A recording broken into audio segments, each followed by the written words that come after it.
Hello बच्चों, आप सब कैसे हैं? अच्छे हैं? Very good. बच्चों, आज हम लोगों का लास्ट पीरियड है एसिड, बेस एंड साल्ट। आज के टॉपिक जो हमारे छूटे हुए साल्ट हैं 3, उनके बारे में स्टडी करेंगे। सबसे पहले मैं लेता हूं इसमें से washing soda. Washing soda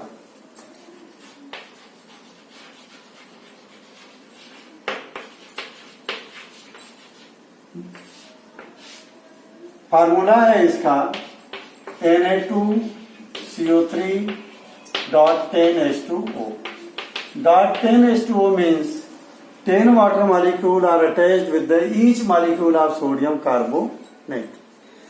water के जो मॉलिक्यूल है इनका बहुत बड़ा रोल है। इसकी जितना फिजिकल प्रॉपर्टीज है इस वाटर के मॉलिक्यूल के वजह से ही है। इसका जो वॉशिंग करने का नेचर है, क्लीनिंग करने का नेचर है, it is due to water molecule. अगर आप इसमें से वाटर मॉलिक्यूल निकाल दोगे then it is not the washing soda, it is a dead washing soda. बेकार हो गया, किसी काम का नहीं है। कहेंगे सोडा ऐश, यानी राख बच गई। क्या बच गया? राख, किसी काम का नहीं रहेगा। इसलिए वाटर मॉलिक्यूल के साथ ही ये कहलाएगा washing soda. It's chemical name is sodium carbonate Deka hydrated. Deka means 10, hydrated means water. Water के 10 molecule sodium Na, carbonate CO3, Deka 10, hydrated means water. Water के 10 मॉलिक्यूल जो अटैच हैं इसी के लिए यूज किया गया डेका हाइड्रेटेड। क्लियर? अब हमारे कोर्स में इसका केवल प्रिपरेशन है बच्चों और यूज है। प्रिपेयर कैसे करेंगे? It is prepared by the Solvay process. कौन सी प्रोसेस? साल्वे।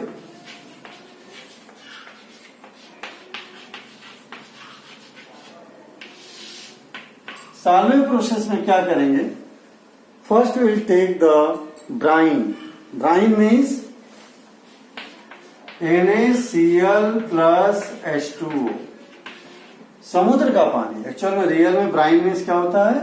समुद्र का पानी, नमक का गाढ़ा घोल, that is known as brine. Brine में जब अमोनिया डिजोल्व कर देंगे then it is known as ammoniacal brine. ये पूरा क्या कहलाएगा? Ammoniacal brine. When we pass carbon dioxide gas through the ammonical brine, we will obtain two important chemical substances. Number 1, ammonium chloride plus sodium bicarbonate NaHCO3. दोनों important substances है। हालांकि हमारे use का ये नहीं है, ये हमारे यूज का आगे फर्दर है। दोनों को ये स्प्रिंकली सॉल्युबल है, इसमें कम सॉल्युबल है, फिल्टर करके इसको अलग कर देंगे। ना सोडियम बाइकार्बोनेट, ये जो है क्या नाम इसका? Sodium bicarbonate. इसको लेकर के इसको हीट करेंगे NaHCO3। क्या करना है? इसको हीट करना है। Then we will obtain Na2CO3 plus H2O plus CO2। इसको जब आप हीट करेंगे तो सोडियम कार्बोनेट मिल जाएगा, सोडा एस, और वाटर और carbon dioxide. Now the sodium carbonate is crystallize. इसका क्रिस्टलाइजेशन करेंगे Na2CO3 plus 10H2O gives Na2CO3 dot 10H2O. Crystallisation,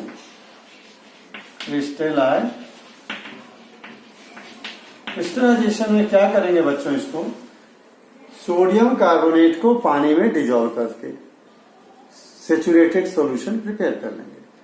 ठीक, अब इसको धीरे धीरे धीरे कूलिंग करेंगे। कूलिंग करेंगे जब, तो सोडियम कार्बोनेट के क्रिस्टल नीचे की तरफ बैठेंगे and during this process 10 water molecule are attached with the molecule of sodium carbonate.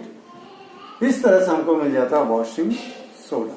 क्या मिल गया हमको? ये वॉशिंग सोडा। अब वॉशिंग सोडा का यूज कहां कहां करेंगे वो देखें। हो गया? नोट कर लिया आपने? गुड।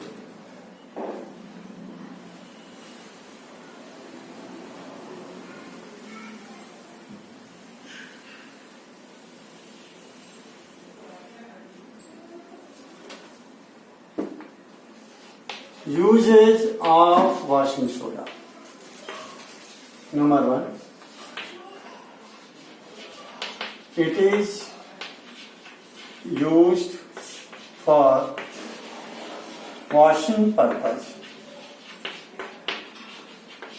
वॉशिंग पर्पज में कपड़े धोने के लिए भी इसका यूज कर सकते हैं। बच्चों, जो वॉशिंग पाउडर होता है, वॉशिंग पाउडर में 70 to 80% वॉशिंग सोडा ही होता है, बाकी डिटर्जेंट होता है उसमें।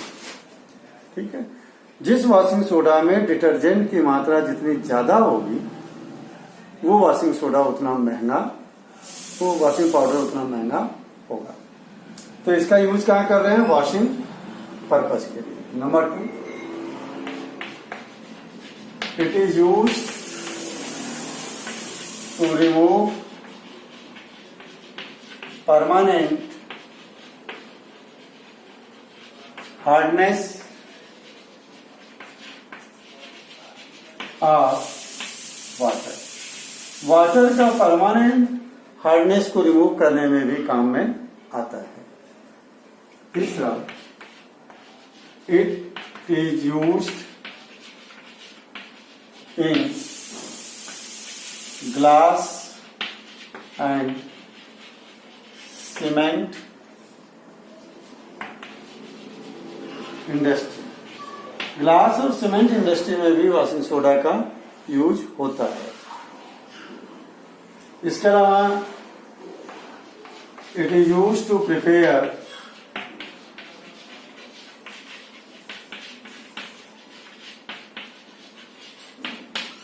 NaOH। NaOH और NaHCO3 भी बनाने के काम में इसका यूज होता है। ये इसके 4 यूज बता दिया मैंने। अब आगे देखते हैं हम लोग। इसका प्रिपरेशन और यूज ही करना आपको।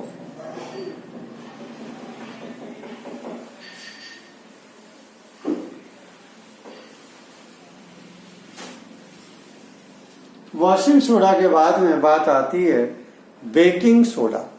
कौन सा? Baking soda. Baking soda is the chemical name, common name. इसका फार्मूला है NaHCO3। Chemical name Na for sodium, H for hydrogen. Hydrogen की जगह हम लोग बाई वर्ड भी यूज करते हैं, कार्बोनेट। चाहे आप इसको सोडियम हाइड्रोजन कार्बोनेट बोलें या सोडियम बाई कार्बोनेट बोलें। ठीक है? ओके।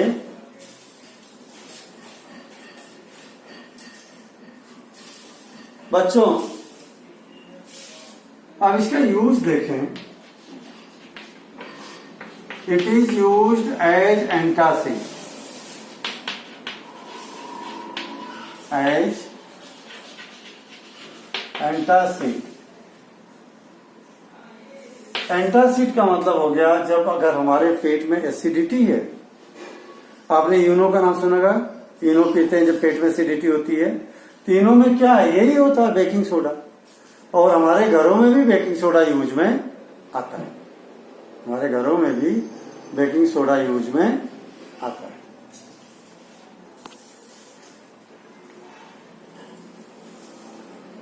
दूसरा, एंटासिड मतलब एंटा मतलब बोलते नहीं लड़का इसका एंटी है, नहीं एंटी मतलब दुश्मन।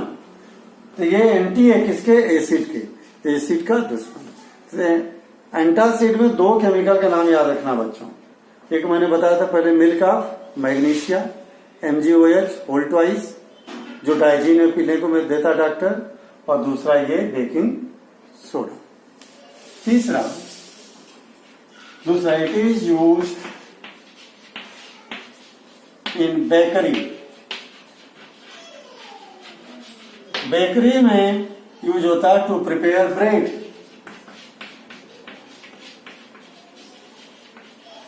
ब्रेड बनाने के काम में आता है, इडली डोसा बनाने के काम में आता है। सब जगह जहां पर भी बेकिंग का काम होता है वहां सब जगह ये काम में आता है। तीसरा, it is used in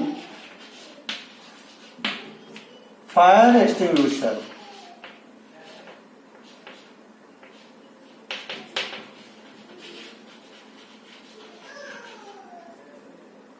fire extinguisher, आग बुझाने वाला यंत्र।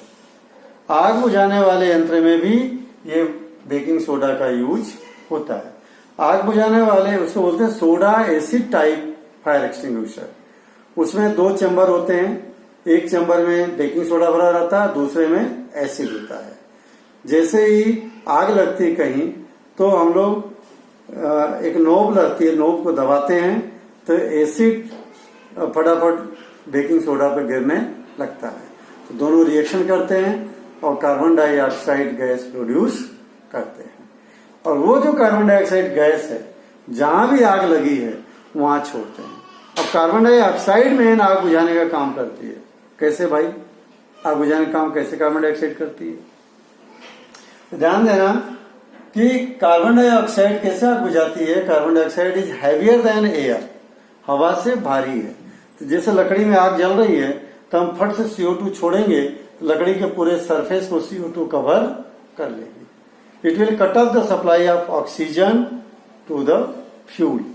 लकड़ी का और एयर का कांटेक्ट CO2 खत्म कर देगा, जिससे आग बुझ जाती है।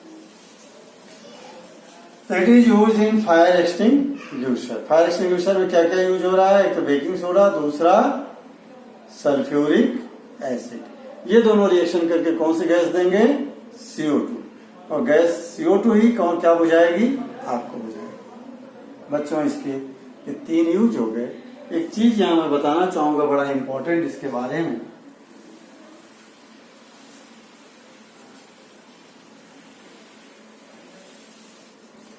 एक बार एग्जाम में, बोर्ड एग्जाम में पूछा था, what is difference between baking soda and baking powder?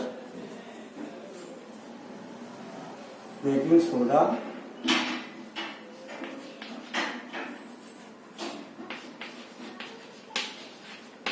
Baking powder. Baking powder में क्या होगा बच्चों? एक्चुअल में जो बेकिंग सोडा है, अगर हम लोग इडली में, डोसे में ये डालते हैं तो क्या होता है, जरा देखिए, इसको पूरा समझें। NaHCO3 को जैसे हमने ब्रेड में डाला, ये जब हीट मिलेगा तब ये टूटेगा Na2CO3 plus H2O plus CO2। अब और ये CO2 गैस जब ब्रेड में से बाहर आती है तो ब्रेड में क्या कर देती है? छेद कर देती है। That's why bread becomes porous. Bread किसकी वजह से पोरस बनता है? इसी CO2 की वजह से। ठीक, फ्लफी। फ्लफी एंड सॉफ्ट कौन बनाता है ब्रेड को? यही बेकिंग सोडा। बेकिंग सोडा कैसे बनाएगा? जब वो हीट करेंगे तो कौन सी गैस देगा? CO2 gas. ठीक, CO2 गैस तो निकल के चली गई, लेकिन ब्रेड में बचा क्या? Na2CO3। It is basic in nature. ये कैसा नेचर में? बेसिक। बेसिक है तो इसकी वजह से ब्रेड कैसी होगी? कड़वी। ब्रेड में मिठास नहीं रहेगी। इसके वजह से बेसिक नेचर होने की वजह से कैसा होगा? ये बीटर होगा। तो बीटरपन न लगे, कड़वापन न लगे, इसलिए इसमें क्या करते हैं? बेकिंग सोडा के अंदर दो चीजें मिला देते हैं, baking soda plus tartaric acid और सिट्रिक एसिड। ये तो बेसिक नेचर में और ये एसिड दोनों मिलकर क्या कर देंगे, न्यूट्रल हो जाएंगे, यानी एसिड जो है इसको न्यूट्रल कर देगा, तो ब्रेड कड़वी नहीं लगती है। एक्चुअल में ब्रेड के अंदर हम केवल बेकिंग सोडा यूज नहीं करते, बेकिंग पाउडर यूज करते हैं। क्या यूज करते हैं, बेकिंग पाउडर। तो बच्चों बेकिंग पाउडर का कंपोजिशन हो गया baking soda plus tartaric acid, edible acid, कोई भी एडिबल एसिड डाल सकते हैं। इसके डालने का मकसद पता चल गया, it will acid will neutralize the basic nature of baking soda. Clear, ये बात कंप्लीट होती है यहाँ पे। अब थर्ड जो साल्ट हमारा है that is the plaster of Paris.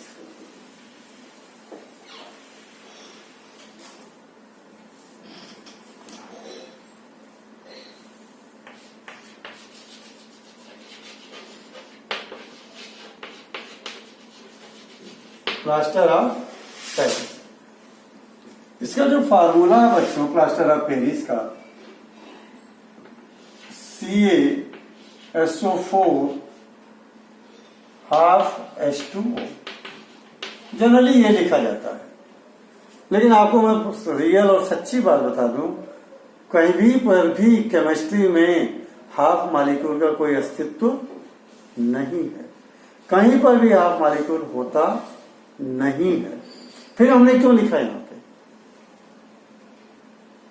केवल इसलिए लिखा, देखो एक्चुअल में होता क्या है, CaSO4 के दो मॉलिक्यूल के साथ वाटर का एक मॉलिक्यूल अटैच होता है। CaSO4 के दो मॉलिक्यूल के साथ वाटर का कितने मॉलिक्यूल, एक मॉलिक्यूल। तो अगर अपन अंडरस्टैंडिंग रखें, इसके एक मॉलिक्यूल के साथ इसके कितने मॉलिक्यूल, आधे, जबकि आधा होता नहीं है। लेकिन फार्मूला हम ऐसे भी लिख सकते हैं, ऐसे भी लिख सकते हैं। जस्टिफिकेशन इसके पीछे यही है कि रियल फार्मूला ये है, ये नहीं है। क्लियर, लेकिन सुविधा के लिए हम इसको यूज करते हैं। इसका केमिकल नेम हो जाएगा calcium sulphate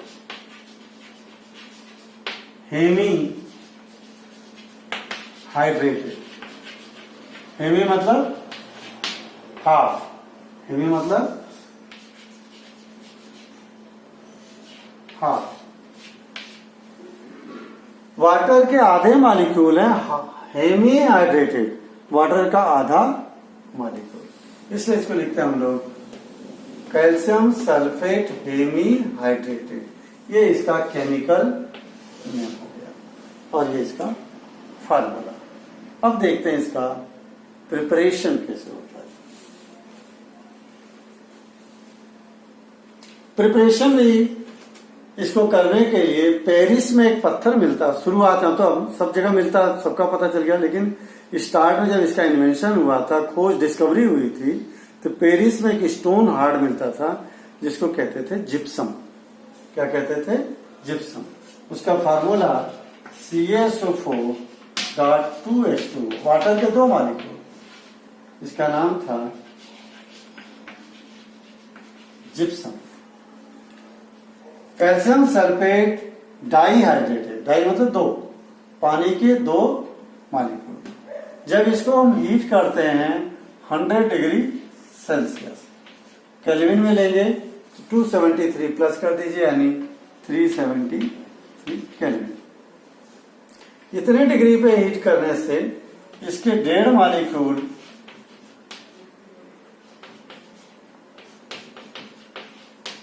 one and half molecule water के बाहर निकल जाते हैं। नीचे लिख देता हूं मैं,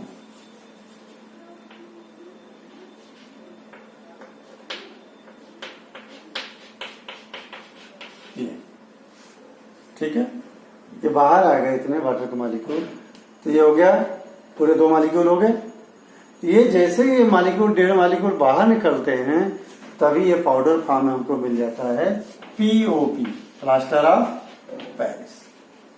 अब ये पाउडर फॉर्म में है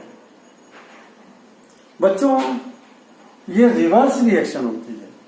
डॉक्टर जब हड्डी टूटती है कोई, ये ध्यान रखना, हड्डियों को जोड़ने के लिए डॉक्टर प्लास्टर चढ़ाता है। किसका चढ़ाता है? पीओपी का। लेकिन इस पीओपी का हड्डी जोड़ने में कोई यूज नहीं है।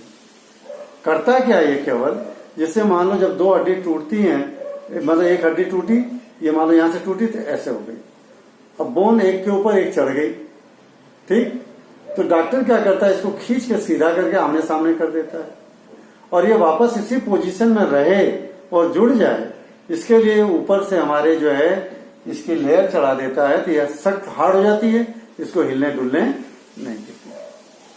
कई बार आपने देखा होगा गांव में जो हड्डी बिठाते हैं लोग, देसी डॉक्टर जिसको कहते हैं, वो लोग भी ऐसे ही काम करते हैं। यहाँ की मान लो हड्डी टूटी तो इसको खींच के सीधा करके सामने हड्डी को ला करके ऊपर लकड़ी का पाटिया यहाँ रख देंगे, यहाँ रख देंगे और रस्सी से बांध देंगे, उसमें भी हड्डी हिलती नहीं है इधर उधर, अपने आप जुड़ जाती है।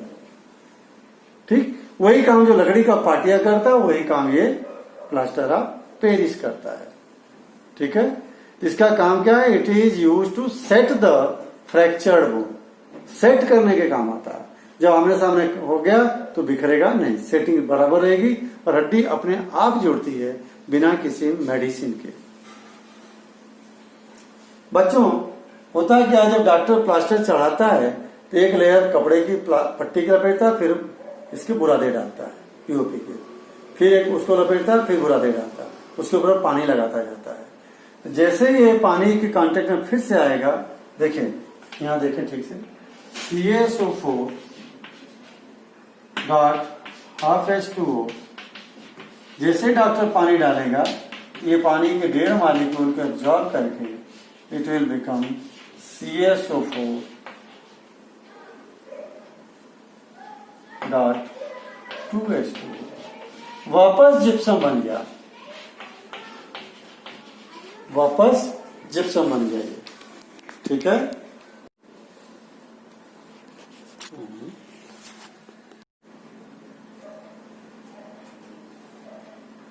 वहां पर भी यही रिएक्शन होती है जो यहां दिख रहा है आपको। ठीक, और यानी जिप्सम से प्लास्टर ऑफ पेरिस और प्लास्टर ऑफ पेरिस से वापस gypsum.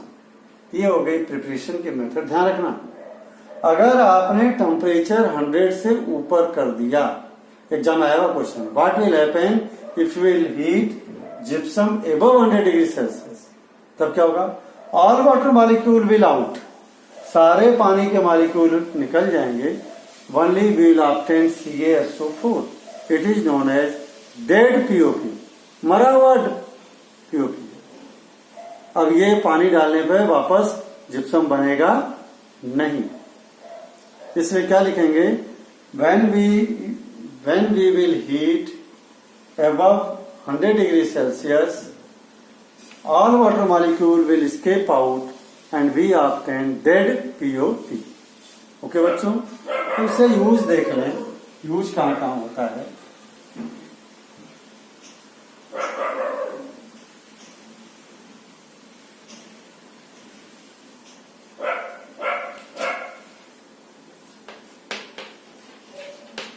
It is used to set fractured bone। Fracture जो टूटी बोन है उनको सेट करने के काम में आता है। Number 2, it is used for making cast. Cast मतलब सांचा, खिलौने बनाना, मूर्ति बनाना है, उसका सांचा बना लेते हैं इससे। For making twice statue etcetera. इसके लिए तीसरा, it is used in lab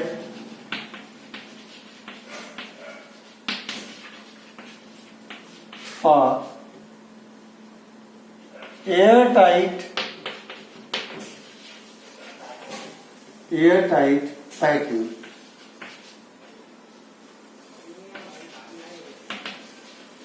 of apparatus। जो लैब में apparatus यूज होते हैं उनमें कहीं हवा जाने का डर रहता है तो वहां लगा देते हैं तो एकदम हवा जाती नहीं है। और आजकल इसको पीओपी कराते हैं दीवारों को स्मूथ करने के लिए, सीलिंग को स्मूथ करने के लिए। It is used for smoothening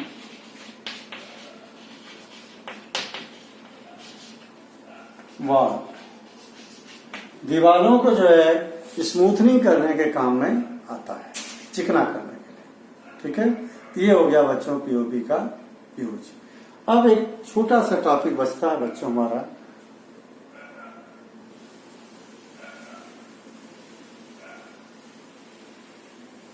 जो कि इम्पोर्टेंट है। बच्चे कई बार इसको नहीं कर पाते हैं, टीचर भी छोटा सा एनसीईआरटी की बुक में जरा सा लिखा हुआ है, छूट जाता है। उसको कहते हैं वाटर ऑफ क्रिस्टलाइजेशन।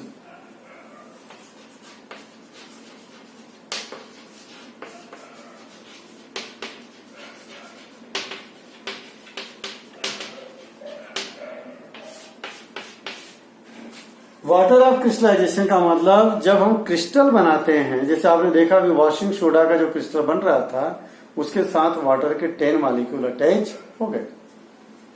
Na2CO3.10H2O। ये जो .10H2O लिख रहे हैं हम लोग, यही है वाटर ऑफ क्रिस्टलाइजेशन। क्यों कह रहे हैं water of crystallization? Because it is attach during the crystallization process. Crystallization process के दौरान ये वाटर मॉलिक्यूल इसके साथ अटैच हुआ था। ठीक है, सेम ऐसे ही CuSO4.5H2O, ये भी वाटर ऑफ क्रिस्टलाइजेशन। बहुत सारे हैं, FeSO4.7H2O। बच्चों में जो वाटर ऑफ क्रिस्टलाइजेशन है, it provide physical properties to the crystal. Crystals को फिजिकल प्रॉपर्टीज देता है, जैसे कलर है, वॉशिंग का काम है। ये कैसे कलर का? ब्लू कलर किसकी वजह से? Due to water of crystallization. इसका कलर कैसा? ग्रीन कलर किसके वजह से? Due to water of crystallization. ठीक, in water of crystallization provide physical property, specific physical properties to the salt. और इसकी डिफाइन क्या लिखेंगे? Water molecule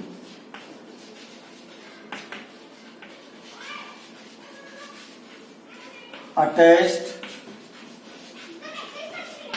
with salt molecules during process of crystallization are called water of crystallization, are called water of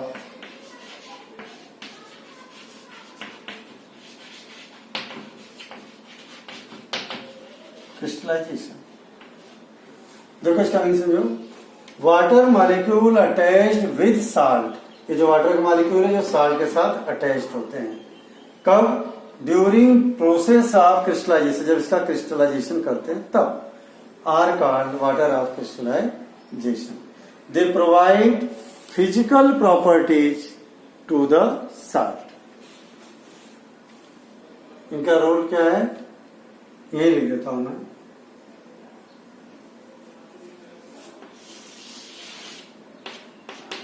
They provide physical properties to salt। Physical property जैसे colour है, washing है, इस तरह की उसको प्रॉपर्टीज प्रोवाइड करते हैं। इन्हीं को कहते हैं वाटर ऑफ क्रिस्टलाइजेशन। ये याद रखना, इसके 10 है और से बहुत से साथ मिलेंगे आपको फार्मूले जिनमें ये नजर आएंगे। बच्चों इसके साथ हम लोगों का ये चैप्टर कंप्लीट होता है बच्चों। Okay, have a good day.